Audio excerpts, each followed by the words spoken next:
Order! Order! You are an incorrigible delinquent at times. Behave yourself, man!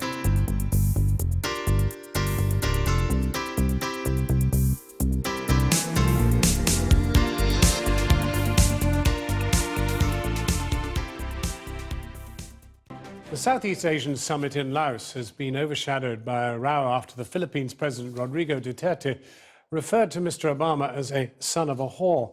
He later claimed it wasn't personal, but the US team called off a planned meeting between the two men.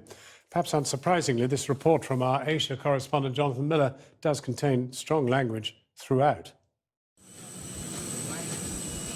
In his first foreign foray as Philippines president, Southeast Asia's new tough guy, aka Duterte Harry, has entered the ring, gloves off, and taken a swing at Obama.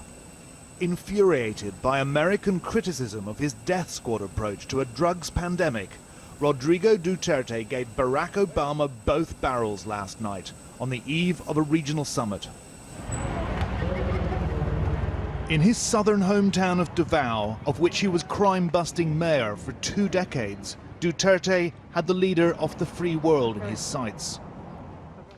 I am a president of a sovereign state, and we have long ceased to be a colony. I do not have any master except the Filipino people. Nobody but nobody. Putang ina, mumurahin kita dyan sa forum na yan. News of the slur reached Barack Obama in China before he flew off to the summit in Laos. So clearly he's a colorful guy. That's all he said. But the White House summarily cancelled a planned one-to-one with Rodrigo Duterte. The president is not the first victim of Duterte Harry's invective. The UN Secretary General was branded a son of a bitch, and the Pope, like Obama, the son of a whore. He told Catholic bishops, "Don't with me."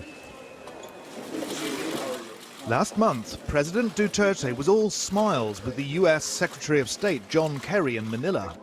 Not so with the US ambassador, though, who had chastised him during the presidential campaign for saying he wished he'd had the chance to rape an Australian missionary who was later murdered.